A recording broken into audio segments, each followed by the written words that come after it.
Dear student, आज आधुनिक भारत के इतिहास के तहत आज आपको पढ़ाया जा रहा है मुस्लिम सांप्रदायिकता का विकास।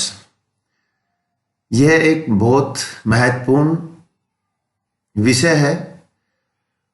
इसके बारे में बहुत से क्वेश्चंस पूछे जाते हैं और भारतीय स्वतंत्रता संग्राम में हिंदू और मुस्लिम समान रूप से लड़े थे, लेकिन कुछ ऐसे कारण रहे कि मुस्लिम सांप्रदायिकता का विकास होता है, जिसमें कुछ हिंदू प्रतिक्रिया भी देख सकते हैं और इसका अंततः परिणाम यह निकलता है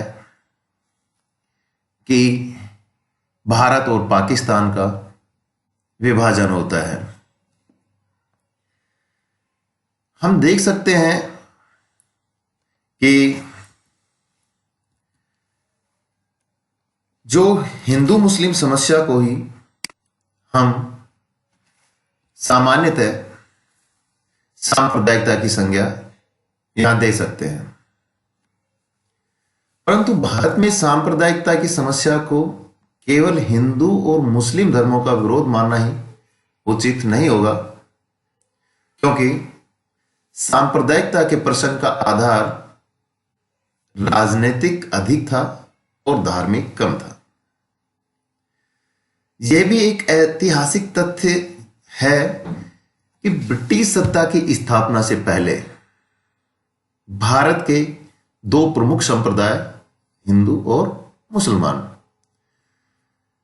में सांप्रदायिक संघर्ष के उदाहरण नहीं मिलते हैं। परंतु इसका यह तात्पर्य नहीं है कि मुस्लिम शासकों के विरुद्ध हिंदुओं की ओर से कोई विद्रोह ही नहीं हुआ हो, क्योंकि भारत का मध्यकालीन इतिहास सामंती विद्रोह की घटनाओं से भरा पड़ा है। परंतु मुस्लिम शासकों के विरुद्ध हुए इन विद्रोह का आधार सांप्रदायिक बिल्कुल भी नहीं था। सम्राट विद्रोही नेता हिंदू एवं मुसलमान दोनों ही होते थे और इस तथ्य की पुष्टि स्वयं साइमन कमीशन की रिपोर्ट में भी की गई थी। तो यहां हमने आपको बताया है कि जब भारत में ब्रिटिश सत्ता की स्थापना होती है, वो ब्रिटिश सत्ता की स्थापना मुख्यतः हम 1757 की प्लासी की लड़ाई और उसके बाद बक्सर की लड़ाई होती है, वहां से मान सकते हैं ब्रिटिश सत्ता की स्थापना। और इससे पहले हिंदू और मुसलमानों में ऐसा कुछ भी नहीं था कि संप्रदाय विशेष को लेके लड़ा जाए। लेकिन साइमन कमीशन की जो रिपोर्ट आई थी उसमें यह स्वीकार किया गया था कि ब्रिटिश प्रांतों की तुलना में भारतीय रियासतों के सीमा क्षेत्रों में सांप्रदायिक वैमनस्य नहीं के बराबर था। इसका कारण यह था कि देशी रियासतों में उस राजनीतिक प्रतिस्पर्धा का अभाव था जो ब्रिटिश प्रांतों में 20वीं सदी की प्रतिनिधि शासन प्रणाली के कारण उत्पन्न हो गई थी। अतः भारत में सांप्रदायिकता को बढ़ावा देने में अंग्रेजों ने कोई कसर नहीं रखी और इस समस्या को अधिक जटिल बनाने में ब्रिटिश राज ने बहुत बड़ी महत्वपूर्ण भूमिका निभाई थी। तो यहां पे देखते हैं कि ब्रिटिश साम्राज्य ने अपने साम्राज्य को बनाए रखने के लिए बांटो और राज्य करो की नीति पर दृढ़ता से आचरण करते हुए दोनों संप्रदायों को आपस में विभक्त देखना चाहते थे। एक बार सर जॉन ने कहा भी था, अंग्रेज एक अधिकारी था, कि भारत में विभिन्न धर्मों का एक साथ होना हमारी राजनीतिक स्थिति के लिए बहुत अच्छा है, क्योंकि उस समय बंबई का गवर्नर लॉर्ड जॉन एल्फिंस्टन जो इस सिद्धांत का प्रबल समर्थक था, तब उसने यह बात कही थी। लेकिन बाद में जब 1757 की लड़ाई में उन्होंने देखा कि हिंदू और मुसलमान समान रूप से लड़ रहे हैं और मुसलमानों ने ज्यादा बढ़ चढ़ के हिस्सा लिया है और वो ज्यादा राष्ट्रभक्ति वहां दिखा रहे हैं, तो उसके बाद ये फूट डालो और राज्य करो की नीति का कहीं ना कहीं प्रादुर्भाव होता है। उसके बाद हम देखते हैं कि सांप्रदायिकता को प्रभावित करने वाले क्या क्या तत्व हो सकते हैं, उसके बारे में भी हमें देख लेना बहुत जरूरी है। क्योंकि इसमें देखते हैं कि पहला, भारतीय अर्थव्यवस्था का औपनिवेशिक स्वरूप नहीं था उस समय। पहले जब सांप्रदायिकता ये शब्द आया है तो ऐसा भारतीय अर्थव्यवस्था का औपनिवेशिक स्वरूप नहीं के बराबर था, और आर्थिक व्यवस्था के पिछड़े होने के कारण मुसलमान अपना किसी प्रकार का विकास नहीं कर सके थे। उन्हें विकसित हिंदुओं से द्वेष होना स्वाभाविक था। औद्योगिक विकास में भी भारतीय मुसलमान आगे नहीं बढ़ पाए थे। तो ये बिल्कुल सत्य है कि हम देखते हैं कि आप मध्यकालीन भारत को देखें, और जब अंग्रेज आए थे तो शिक्षा के क्षेत्र में हो या उद्योग के क्षेत्र में हो, मतलब आर्थिक व्यवस्था के कारण मुसलमान पिछड़े हुए थे। तो वो लोग कहीं ना कहीं एक ईर्ष्या हिंदुओं से रखते थे कि औद्योगिक विकास में भी भारतीय मुसलमान आगे क्यों नहीं बढ़ पा रहे हैं। तो बाद में कुछ अग्रेसिव जो मुस्लिम कट्टरपंथी जो नेता हुए हैं, उन लोगों ने इस चीज को बुनाया। अगला देखते हैं कि स्थायी बंदोबस्त से उत्पन्न जमींदारों ने अपने अस्तित्व के लिए सांप्रदायिकता को प्रोत्साहित किया था। लॉर्ड कर्जन ने बंगाल का विभाजन करके सांप्रदायिकता को बल दिया था। ये बहुत बड़ी बात है। स्थायी बंदोबस्त लॉर्ड कॉर्नवालिस के समय 1793 ईस्वी में आया था। स्तंभवारी बंदोबस्त भी कहते हैं। तो यहां जमींदार जो थे अपना हित साधने के लिए, उन लोगों ने भी इस चीज को बढ़ावा दिया, और उस चीज को बुनाया किसने? लॉर्ड कर्जन ने। और बहुत बड़ी घटना कर दी कि बंगाल का विभाजन ही उन्होंने एक टारगेट बेस बना के एक मुस्लिम क्षेत्र बनाया और एक में हिंदू बहुसंख्यक बनाकर पश्चिम बंगाल को बनाया। तो पूर्वी बंगाल और पश्चिम बंगाल का विभाजन कर दिया सांप्रदायिकता के आधार पे। तो बहुत बड़ी घटना थी ये सांप्रदायिकता के परिप्रेक्ष्य में देखा जाए तो। बंगाल में हिंदू मुस्लिम दंगों का उस समय भड़कना, ये मई 1906 में मेमन सिंह के ईश्वरगंज में कोमिला और जमालपुर जो क्षेत्र थे वहां पे ये घटना हुई थी, जिसमें हिंदू मुस्लिम दंगे भी प्रारंभ हो गए थे। ये बंगाल विभाजन के बाद की घटना है। और इस मेमन सिंह वाले दंगे में ग्रामीण तत्व का पुट अधिक दिखाई देते हैं। तो कहीं ना कहीं बंगाल विभाजन की एक प्रतिक्रिया यहां हम देख सकते हैं। आगे देखते हैं कि मुल्ला मौलवी जो थे, उनका मुस्लिम संप्रदाय पर प्रभाव पड़ना स्वाभाविक था, क्योंकि अधिकांश मुसलमान अशिक्षित थे। तो वो लोग कहां जाएंगे? तो मुल्ला मौलवियों की गिरफ्त में आ गए और वे जल्दी ही मौलवियों के बहकाव में आ जाते थे। जब पूर्वी बंगाल में हिंदू मुसलमानों के दंगे हो रहे थे, तब मौलवियों ने अफवाह भी फैला दी कि अंग्रेज ढाका के नवाब सलीमुल्लाह को राज सौंप कर जा रहे हैं। तो ये एक अफवाह फैलाने के कारण वो कहीं ना कहीं अव्यवस्था यहां और भी फैलाने की कोशिश कर रहे हैं। आगे फिर एक घटनाक्रम हम देखें, इसे आगे बढ़ के 1909 से लेकर 1922 के बीच में जो कुछ घटनाक्रम बना, और वो उसके तहत आया था, बहुत महत्वपूर्ण सुधार आया था, मार्ले मिंटो सुधार, जिसको भारत शासन अधिनियम 1909 भी कहा जाता है। ये कानून बन गया था और इसमें एक बहुत बड़ी घटना हुई थी कि मुसलमानों को चुनाव में उनकी संख्या के अनुपात से भी अधिक अनुपात मिल गया। तो मुसलमान ब्रिटिश सरकार के परम भक्त यहां बन गए और उस पर अटूट विश्वास होने लगा। तो 1909 का अधिनियम मुसलमानों के लिए बहुत महत्वपूर्ण है, और यहां से कहीं ना कहीं वो पूरी तरह से ब्रिटिशों के परम भक्त बनते जा रहे थे, और कहीं ना कहीं वो लोग अंग्रेजों पर ही विश्वास ज्यादा करते थे बजाय यहां के जो शासक थे या हिंदू थे उनकी बजाय। हिंदू महासभा की स्थापना ये बहुत बड़ा फैक्टर था कि जब मुसलमानों में धार्मिक उन्माद बढ़ रहा था, तो हिंदुओं ने भी अपने को संगठित बनाने का प्रयास किया, और इसका ही परिणाम निकला था कि जब हम देख रहे हैं कि सर सैयद अहमद खां शुरू में तो बहुत राजभक्त था वो, लेकिन धीरे धीरे उसने समझा और बाद में मुसलमानों को भड़काना उसको शुरू करता है, तो एक ऐसी स्थिति पैदा हो जाती है कि कहीं ना कहीं ऐसा लग रहा था कि अब मुसलमानों को कुछ ज्यादा एक उनके साथ तुष्टीकरण की नीति अपना रही है कांग्रेस। तो उसका एक परिणाम निकला कि 1907 में हिंदू महासभा का अस्तित्व में आना। यह बहुत बड़ी घटना है, हिंदू महासभा का अस्तित्व में आना।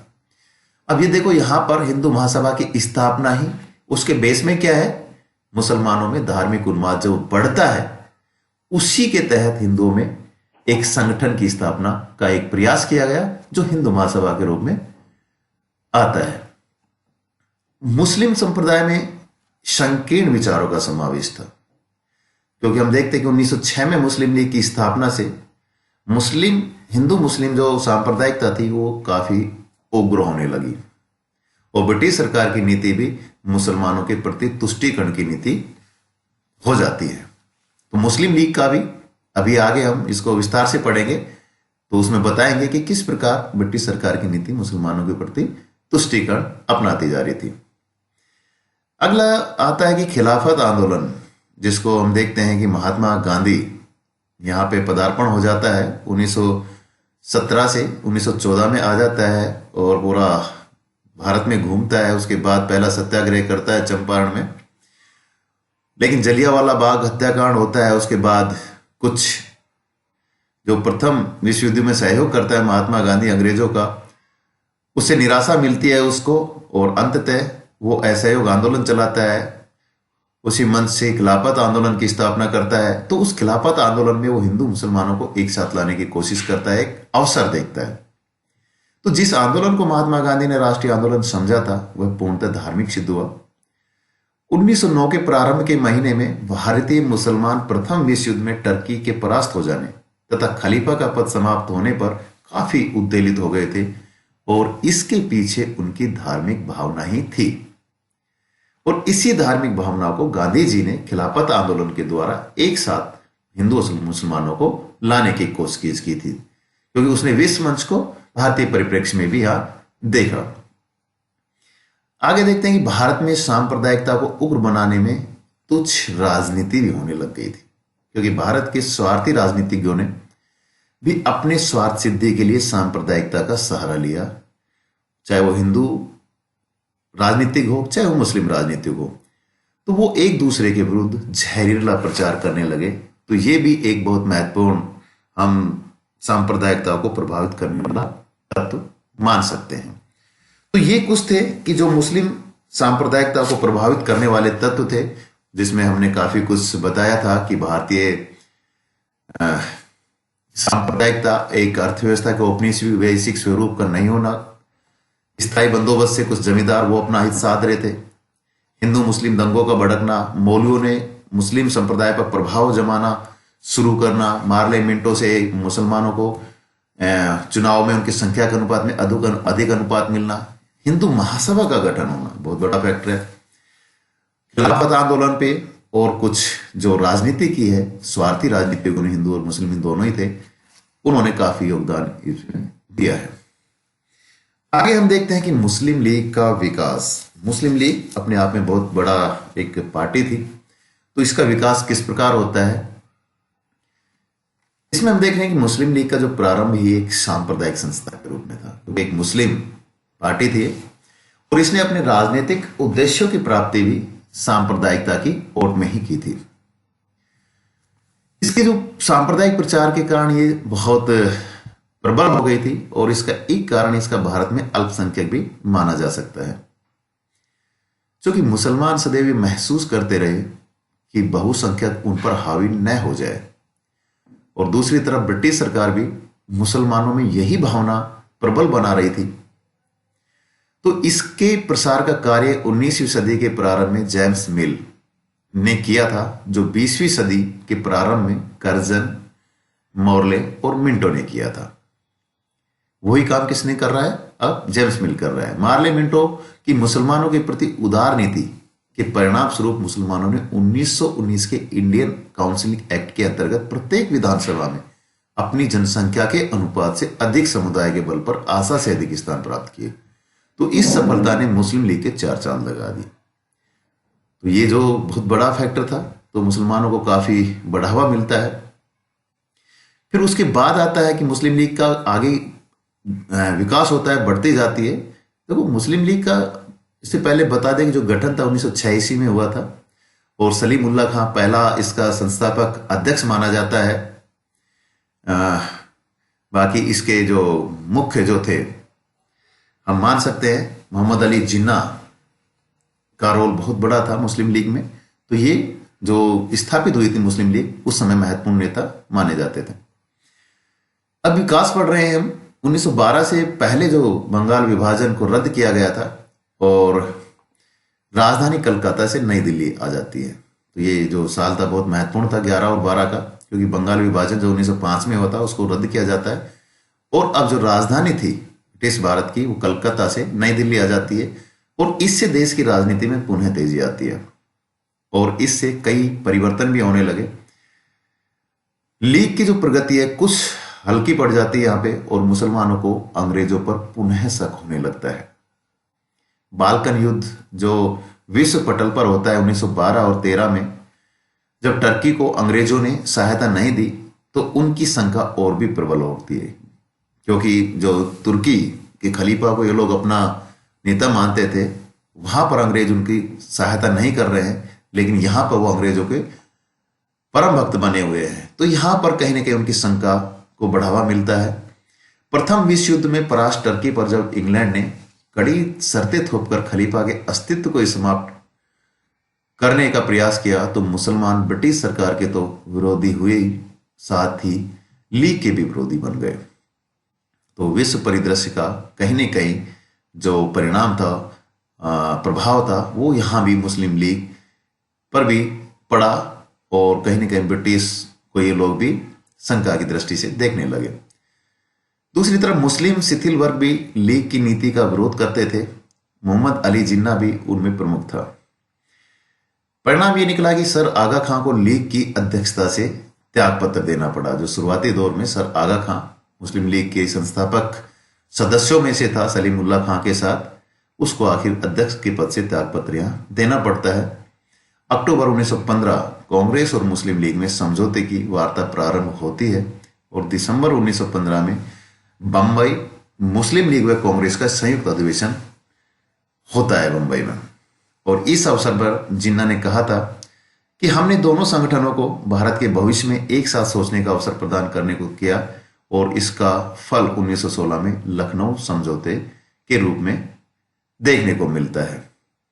तो ये घटनाक्रम बहुत बड़ा घटनाक्रम था। बाल्कन युद्ध, टर्की का अस्तित्व, इंग्लैंड का साथ नहीं देना, खलीफा के अस्तित्व को खत्म करना, उसका प्रभाव मुस्लिम लीग पर पड़ना भारत में, और यहां पर कुछ सुधारवादी कुछ थे नेता जिसमें मोहम्मद अली जिन्ना थे, उन लोगों का लीग पर विश्वास नहीं होना और कुछ फिर वार्ताएं होती है और उसका परिणाम यह होता है कि कहीं न कहीं 1916 में लखनऊ पैक्ट होता है और उसमें हिंदू और मुसलमानों का आपस में फिर से संयोग होता है। उसके बाद हम देख रहे हैं लखनऊ पैक्ट क्या होता है 1916। बहुत महत्वपूर्ण है हिंदू मुसलमान के परिदृश्य से, क्योंकि इस समझौते के द्वारा कांग्रेस ने मुसलमानों को उनकी जनसंख्या के अनुपात से अधिक प्रतिनिधित्व देने का भी वचन दिया और यह भी स्वीकार किया कि मुसलमानों के सांप्रदायिक हित उनके सदस्यों की सहमति से ही स्वीकार किए जाएंगे। मुसलमानों को उनकी जनसंख्या के अनुपात से प्रतिनिधित्व प्रदान करने के प्रस्ताव पर कांग्रेस का एक वर्ग इसके विरोध में हो गया और इसका नेतृत्व जो था मदन मोहन मालवीय कर रहा था। वे इसके 1909 से ही तीव्र विरोधी थे और एक समय तो ऐसा लगने लगा था कि कांग्रेस और लीग जो समझौता था वो खटाई में पड़ सकता था, परंतु तिलक की सूझबूझ और मध्यस्थता से ये समझौता कहीं ना कहीं संपन्न हुआ। तो यहां भी कुछ विरोधाभास हुए थे क्योंकि मदन मोहन मालवीय एक हिंदू नेतृत्व कर रहा था और वो मुस्लिम लीग को शक की दृष्टि से देखता था, लेकिन तिलक का प्रयास ऐसा रहा कि कहीं ना कहीं ये समझौता दोनों के बीच हुआ। लखनऊ समझौता जो था कांग्रेस और लीग के मध्य एक महत्वपूर्ण राजनीतिक समझौता माना जाता है, क्योंकि इस समझौते में कांग्रेस ने हिंदू मुसलमानों के लिए अलग निर्वाचक मंडलों की बात स्वीकार कर ली थी और सीटों के बारे में भी फैसला हो गया था। संयुक्त प्रांत के संदर्भ में निर्णय लेने का जो समय था तो वहां वजीर हुसैन और महमूदाबाद के नेतृत्व में एक यंग पार्टी जो थी उस पर विशेष ध्यान रखा गया। और इस समझौते के स्वीकार हो जाने के उपरांत ही दोनों पार्टियों ने संयुक्त रूप से ब्रिटिश सरकार के समक्ष ये मांग प्रस्तुत कर दी कि इसे स्वीकार कर भारतवासियों को स्वराज देने की तरफ कदम उठाए जाए। और इस समझौते के उपरांत देश में हिंदू मुस्लिम एकता के प्रचार भी होने लगा। लखनऊ समझौता संपन्न कराने में तिलक का मान ही रहे कि अभूतपूर्व योगदान रहा, और लेकिन उस पर भी फिर बाद में सांप्रदायिक होने का दोषारोपण किया गया। लेकिन जिन्ना ने इसे स्वीकार करते हुए कहा था कि श्री तिलक ने देश की बहुत बड़ी सेवा की है और हिंदू मुस्लिम एकता कायम करने में बहुत ही महत्वपूर्ण भूमिका अदा की थी, जिसका ही आखिरी परिणाम था कि 1916 का लखनऊ पर हो सका। तो काफी तारीफ यहां जिन्ना तिलक की करते हैं, लेकिन कुछ जो मालवीय के समर्थक थे या कुछ थे वो कहीं ना कहीं एक दोषारोपण इस पर आता है तिलक पर। अब देखते हैं, ये तो कुछ घटनाक्रम हुआ है, उसके बाद खिलाफत आंदोलन के बारे में हम देख चुके हैं। उसके बाद कुछ घटनाक्रम होते हैं छोटे मोटे। 1930 तक चलता है, गांधी जी सविनय अवज्ञा आंदोलन प्रारंभ करता है। 1928 साइमन कमीशन, वहां पर मुस्लिम लीग का विभाजन भी होता है, मोहम्मद शफी के नेतृत्व में अलग से एक संगठन बनाया जाता है। कुछ ही ऐसे घटनाक्रम होते हैं। लेकिन यहां हम देखते हैं कि पाकिस्तान की मांग का उद्भव अब किस प्रकार होता है, क्योंकि चरम परिणति पाकिस्तान के रूप में ही होनी है। यहां हम देखते हैं पीरपुर रिपोर्ट 1938, बिहार शरीफ रिपोर्ट 1939, फजलुल हक की मुस्लिम सफरिंग अंडर कांग्रेस रूल। ये जो रिपोर्ट थी उनको आधार पर कह सकते हैं कि इसी अंतराल में उस अलीगढ़ के प्रोफेसर उन्होंने योजना बनाई और इस बात पर यहां जोर दिया गया था इन सभी में कि भारतीय मुसलमान अपने आप में एक राष्ट्र है। देखो ये नई चीज निकल के आ रही है कि क्या रिपोर्टों में क्या आया है कि भारतीय मुसलमान अपने आप में एक राष्ट्र है और वे हिंदू, अंग्रेज या अन्य किसी जाति के प्रभुत्व में नहीं रह सकते। अतः उन्होंने दो प्रभुत्व संपन्न राज्यों में भारत के पुनर्विभाजन की मांग की। लीग के लखनऊ में सभापति के पद से भाषण देते हुए जिन्ना ने भी कहा था कि मुसलमानों को अधिकाधिक विरोधी बनाने का उत्तरदायित्व कांग्रेस पर है, विशेषकर पिछले 10 वर्षों में, क्योंकि उसने पूरी तरह हिंदू नीति का अनुसरण किया। उसने अपने वचनों, कार्यों तथा कार्यक्रमों से साफ कर दिया था कि मुस्लिम उनसे किसी प्रकार न्याय अथवा ईमानदारी की उम्मीद नहीं कर सकते। यानी हम यह कह सकते हैं कि इन रिपोर्टों के आधार पर पूरी तरह से यह स्वीकार यहां किया गया है इन लोगों ने कि अपने आप में मुसलमान जो भारतीय हैं वो अपने आप में एक राष्ट्र है, वो किसी के अधीन नहीं रह सकते। और जो पीछे जो भी 10 साल में घटनाक्रम हुआ है उसमें भी उन्होंने हिंदू नीति का अनुसरण किया और ये साफ कर दिया कि मुस्लिम उनके किसी प्रकार के न्याय और ईमानदारी की उम्मीद हिंदू नीति से नहीं कर सकते। 22 मार्च 1940 में जो लाहौर अधिवेशन होता है उसमें एक घोषणा की जाती है कि किसी भी दृष्टिकोण से मुसलमान अल्पसंख्यक नहीं वरन एक राष्ट्र है और राष्ट्र के लिए एक भौगोलिक क्षेत्र, राज्य और स्वदेश आवश्यक है। यह दिव्य स्वप्न है कि हिंदू एवं मुसलमान कभी एक राष्ट्र में रह सकते हैं।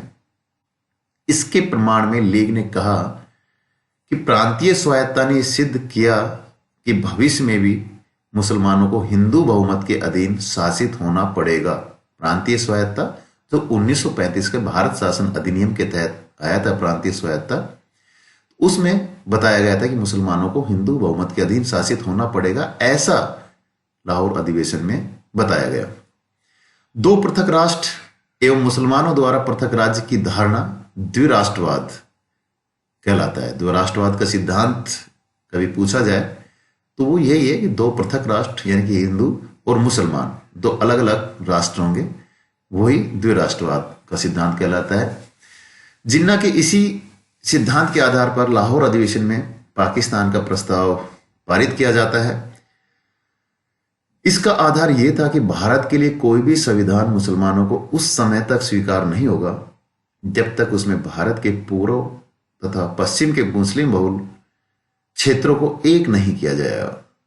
यह प्रस्ताव की रूपरेखा तैयार करने में सिकंदर हयात खान खलीक उल उज्जमा फजलुल हक तैयार करते हैं और जो अधिवेशन का प्रस्ताव है वो फजल उल हक ही प्रस्तुत करता है और खलील उज्जमा इसका अनुमोदन कर देता है। तो ये था आपका पाकिस्तान का जो मां का एक प्रादुर्भाव उद्भव होता है, शुरुआत होती है, वो किस प्रकार होती है। अब देखते हैं कि जो भारत एक देख सकते हैं कि 1940 के बाद एक विभाजन की ओर कहीं ना कहीं एक पैरलल मुस्लिम लीग का पूरा द्विराष्ट्रवाद के सिद्धांत पर उनकी राजनीति आगे चलती है। इसके थोड़ा सा देखते हैं कि पाकिस्तान की जो योजना तैयार करने में जिन्ना का योगदान तो बहुत कम था। सबसे पहले इसकी रूपरेखा 1930 ईस्वी में मोहम्मद इकबाल ने प्रस्तुत की थी। इसके पश्चात रहमत अली तथा कैम्ब्रिज के कुछ मुसलमान विद्यार्थियों ने इस प्रकार की योजना रखी थी शुरुआती दौर में। हम इससे पहले 1940 का घटनाक्रम बताया है, लेकिन 1940 में इसकी रूपरेखा सिकंदर हयात खान और फजलुल हक ने तैयार की और इस प्रस्ताव को फजलुल हक प्रस्ताव करता है। तो ये एक पूरा एक घटनाक्रम है कि शुरुआत पाकिस्तान की मांग सबसे पहले कौन रखता है? इकबाल रखता है। कभी क्वेश्चन पूछा जाए कि सबसे पहले, और पाकिस्तान जो शब्द की रूपरेखा तैयार की थी, शब्द वर्ड्स, तो वो कहीं ना कहीं हम देख सकते हैं वो रहमत अली और कैम्ब्रिज के कुछ मुसलमान विद्यार्थी वो लोग करते हैं। उसके बाद आता है क्रिप्स मिशन। स्टेफर्ड क्रिप्स ने अपनी योजना दो स्वरूपों में भारतीय नेताओं के समक्ष रखी थी। उसके बाद कैबिनेट मिशन भारत आता है और फिर धीरे धीरे करके इनमें पाकिस्तान की मांग धीरे धीरे बलवती होती जाती है और फिर पाकिस्तान के निर्माण की कहीं ना कहीं प्रक्रिया शुरू होती है। तो इसमें देखते हैं कि 2 सितंबर 1946 को पंडित जवाहरलाल नेहरू की अध्यक्षता में अंतरिम सरकार का गठन होता है।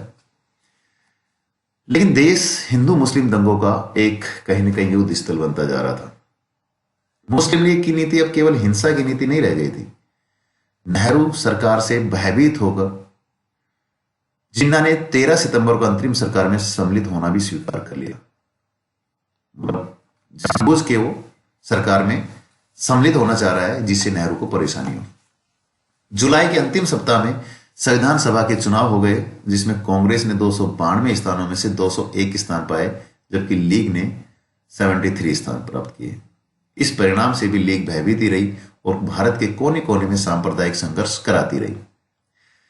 यहां लीग के पक्षधर लॉर्ड वेवेल को दिसंबर 1946 में हटा दिया जाता है और उसके स्थान पर अब आता है लॉर्ड माउंटबेटन।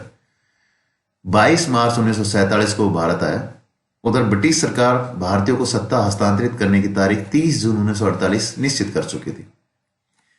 सांप्रदायिक हिंसा के नग्न तांडव नृत्य के बीच ही लॉर्ड माउंटबेटन ने अपनी अपूर्व सूझबूझ से भारत का भाग्य निर्णय विभाजन में 15 अगस्त 1947 को कर देता है और पाकिस्तान इंडियन इंडिपेंडेंट अधिनियम के अंतर्गत स्वतंत्रता 14 अगस्त 1947 को मानता है।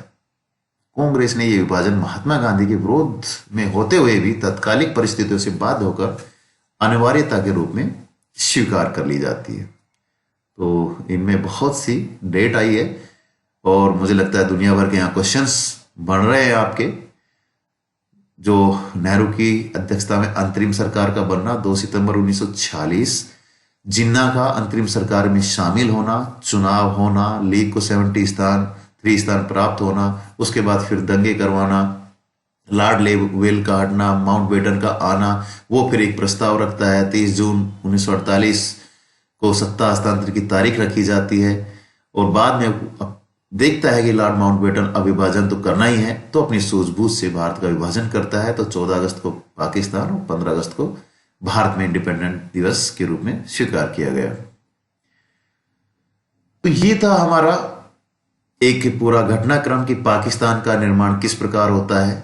तो वो सब चीजें थी। सांप्रदायिक निर्णय भी एक टॉपिक हम पीछे छोड़ गए थे जो बहुत महत्वपूर्ण था। 1930 का जो सविनय अवज्ञा आंदोलन गांधी जी का चला था, उसमें था जब 1929 में पूर्ण स्वराज की घोषणा होती है। तो गांधी जी 1930 में अपना सविनय अवज्ञा आंदोलन प्रारंभ करता है और उसके बाद 3 गोलमेज सम्मेलन बुलाए जाते हैं। मुसलमानों ने भी सम्मेलन में जिन्ना के 14 सूत्रों को, जो नेहरू रिपोर्ट के प्रतिकूल थे, अपनी मांगों का आधार बनाते हैं।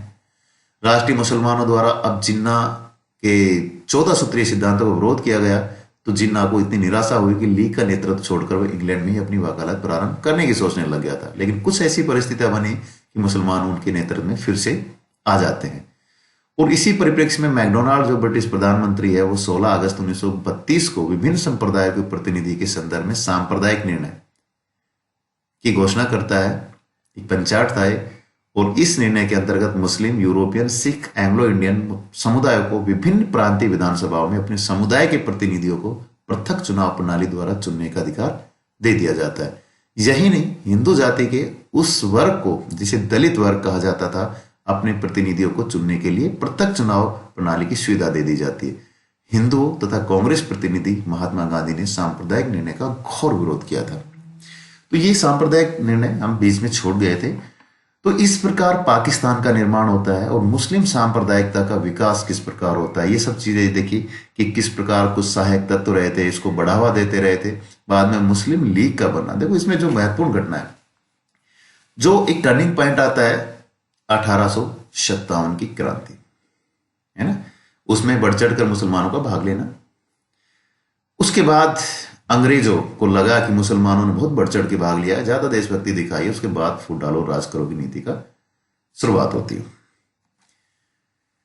उसके बाद सर सैयद अहमद खां का आना, शुरू में वो काफी राजभक्त था, लेकिन उसके बाद वो कहीं ना कहीं उनको लग रहा था कि मुस्लिम पिछड़े हुए हैं एजुकेशन में, दूसरे क्षेत्रों में, तो उनको बढ़ाना शुरू करता है। उसके बाद कुछ जमींदार जो वर्ग थे उन लोगों ने भी भेदभाव किया और अपने स्वार्थ के लिए हिंदू मुसलमानों का यूज करना प्रारंभ किया।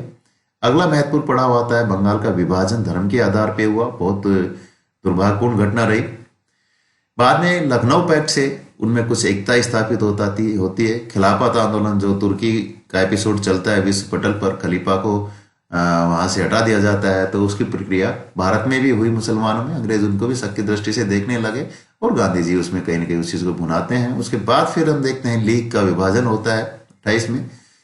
1930 में सांप्रदायिक निर्णय हम देखते हैं। 1932 में ये सविनय अवज्ञा आंदोलन जो गांधी के चलता है, उसी के बीच में ये घटनाक्रम होता है और इसमें वो प्रांतीय विधानसभाओं में समुदाय के प्रतिनिधित्व को पृथक चुनाव प्रणाली द्वारा चुनाव के अधिकार दे देता है। गांधी जी का इसका विरोध करता है और उसके बाद वो पूना एक्ट लेके आता है। फिर प्रांतीय स्वायत्ता आती है और कुछ पीरपुर रिपोर्ट आती है। उन सब के आधार पर अब ये तय हो गया था कि जो मुस्लिम है वो अपने आप में एक राष्ट्र है, वो अब किसी के अधीन नहीं रहने वाले हैं। और 1940 से हम 47 के बीच में देखते हैं कि अब एक अलग ही राजनीति चल रही है कि किस प्रकार पाकिस्तान का निर्माण होना है, चाहे क्रिप्स मिशन आना हो, कैबिनेट मिशन आना हो। तो इस जिन्ना हमेशा जो भी भारतीय राजनीति थी कहीं ना कहीं उसका विरोधी करते हैं और अंततः लॉर्ड माउंटबेटन को भारत और पाकिस्तान का विभाजन करना पड़ा। तो इस प्रकार पाकिस्तान का निर्माण होता है और ये हम आज का हमारा बहुत महत्वपूर्ण टॉपिक था, सांप्रदायिकता का विकास, जो आज हमने देखा है। Thank you.